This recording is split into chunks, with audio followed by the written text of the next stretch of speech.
2025-ലും RRBയുടെ ALP exam conduct ചെയ്യാൻ പോകുന്നു എന്ന് പറഞ്ഞിട്ടുള്ള കൃത്യമായിട്ടുള്ള ഒരു ഷോർട്ട് നോട്ടീസ് നിങ്ങൾ എല്ലാവരും കണ്ടിട്ടുണ്ടാവും. അതായത് നിലവിൽ RRB ALPയുടെ CBT2 എക്സാം കണ്ടക്ട് ചെയ്യാൻ പോകുന്നതേ ഉള്ളൂ. എന്നാൽ അതിനോടകം തന്നെ RRBയുടെ 2025-ലെ നോട്ടിഫിക്കേഷൻ ഏപ്രിൽ 10-ാം തീയതി വരും എന്ന് പറഞ്ഞിട്ടുള്ള ഒരു നോട്ടീസ് വന്നിട്ടുണ്ടായിരുന്നു. സോ RRB ALPക്ക് വേണ്ടി തയ്യാറെടുക്കുന്ന മുഴുവൻ ആളുകൾക്കും ഇതൊരു മികച്ച അവസരം തന്നെയാണ്. അപ്പോൾ ഒരുപാട് പേര് ചോദിക്കാറുണ്ട്, ഈ RRB ALP എക്സാം എല്ലാ ആളുകൾക്കും അപ്ലൈ ചെയ്യാൻ പറ്റുമോ, അതിൻ്റെ മെഡിക്കൽ സ്റ്റാൻഡേർഡ് എന്താണെന്നുള്ളത്. അതായത് RRB ALP എക്സാമിന് വളരെ കൃത്യമായിട്ടുള്ള ഒരു മെഡിക്കൽ സ്റ്റാൻഡേർഡ് പറഞ്ഞിട്ടുണ്ട്. ആ മെഡിക്കൽ സ്റ്റാൻഡേർഡുള്ള ആളുകൾക്ക് മാത്രമേ എന്ത് ചെയ്യാൻ പറ്റുള്ളൂ, ഈ എക്സാമിന് അപ്ലൈ ചെയ്യാൻ പറ്റുള്ളൂ. അപ്പോൾ ഏതാണ് ഈ ഒരു മെഡിക്കൽ സ്റ്റാൻഡേർഡ് എന്ന് ചോദിച്ചു കഴിഞ്ഞാൽ A1 മെഡിക്കൽ സ്റ്റാൻഡേർഡ് ആണ്. അപ്പോൾ റെയിൽവേയിൽ പല കാറ്റഗറി ഉണ്ട്, A1, B1, C1 എന്നൊക്കെ പറഞ്ഞിട്ടുള്ള കാറ്റഗറി വരാറുണ്ട്.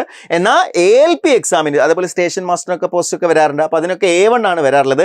സോ A1 മെഡിക്കൽ സ്റ്റാൻഡേർഡിൽ എന്തൊക്കെ പറഞ്ഞിരിക്കുന്നത് നോക്കുകയാണെങ്കിൽ ഡിസ്റ്റൻസ് വിഷൻ 6/6 വിത്തൗട്ട് ഗ്ലാസ് പറഞ്ഞിട്ടുണ്ട്, നിയർ വിഷൻ 0.6 വിത്തൗട്ട് ഗ്ലാസ്, അതേപോലെ test for colour vision, binocular vision, field of vision, night vision, mesopic vision etcetera. അതായത് നിങ്ങളുടെ വിഷൻ എന്ന് പറയുന്നത് ഏറ്റവും പെർഫെക്റ്റ് ആയിരിക്കണം. നിങ്ങൾ കണ്ണട ഉപയോഗിക്കാൻ പാടില്ല, വിതൗട്ട് ഗ്ലാസ് ആണ് പറഞ്ഞിരിക്കുന്നത്. സ്പെക്സ് ഉപയോഗിക്കുന്ന ആളുകൾക്ക് എന്ത് ചെയ്യാൻ പറ്റില്ല, ഈ RRBയുടെ ALP എക്സാമിന് അപ്ലൈ ചെയ്യാൻ കഴിയില്ല എന്നുള്ള കാര്യം മനസ്സിലാക്കുക. അപ്പോൾ RRB ALP എക്സാം എഴുതണമെന്നുണ്ടെങ്കിൽ നിങ്ങളുടെ ഈ ടെസ്റ്റുകളെല്ലാം നിങ്ങൾ സക്സസ്ഫുള്ളി കംപ്ലീറ്റ് ചെയ്യേണ്ടതായിട്ടുണ്ട്.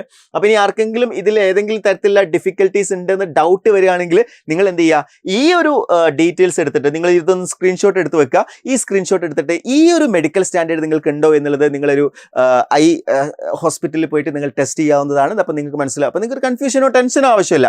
നിങ്ങൾക്ക് ഈ ഒരു മെഡിക്കൽ സ്റ്റാൻഡേർഡ് ഉണ്ടോ എന്നുള്ളത് അവിടെ നിങ്ങൾക്ക് ചെക്ക് ചെയ്യാവുന്നതാണ്. സോ ഈ രീതിയിൽ ഒരു എന്താ പറയുക, വളരെ ഇമ്പോർട്ടൻ്റ് ആയിട്ടുള്ള ഒരു മെഡിക്കൽ സ്റ്റാൻഡേർഡ് ഇവിടെ വരുന്നുണ്ട്. അപ്പോൾ ഞാൻ ഇത് ആദ്യം പറയാൻ കാരണം, നമ്മൾ ഈ എക്സാമിന് വേണ്ടിയിട്ട് വളരെ സിൻസിയറായിട്ട് ആഗ്രഹിച്ചിട്ട് നമ്മൾ പഠിക്കാനൊക്കെ തുടങ്ങും, അപ്ലൈ ചെയ്യുകയൊക്കെ ചെയ്യും. പക്ഷേ പിന്നീട് മെഡിക്കൽ ടെസ്റ്റിൽ ഫെയിൽ ആവുന്ന ഒരു സിറ്റുവേഷൻ വരാൻ പാടില്ല. അപ്പോൾ നിങ്ങൾ ഈ ഒരു മെഡിക്കൽ സ്റ്റാൻഡേർഡ് കീപ്പ് ചെയ്തിട്ടുള്ള ഒരാളാണെങ്കിൽ തീർച്ചയായിട്ടും നിങ്ങൾക്ക് എന്ത് ചെയ്യാവുന്നതാണ്, ഈ പോസ്റ്റിലേക്ക് അപ്ലൈ ആവുന്നതാണ്. അപ്പോൾ RRB ALPയുമായി ബന്ധപ്പെട്ടുള്ള എല്ലാ അപ്ഡേറ്റുകളും നമ്മൾ ഈ ഒരു ചാനലിലൂടെ നിങ്ങളിലേക്ക് ഷെയർ ചെയ്യുന്നതായിരിക്കും.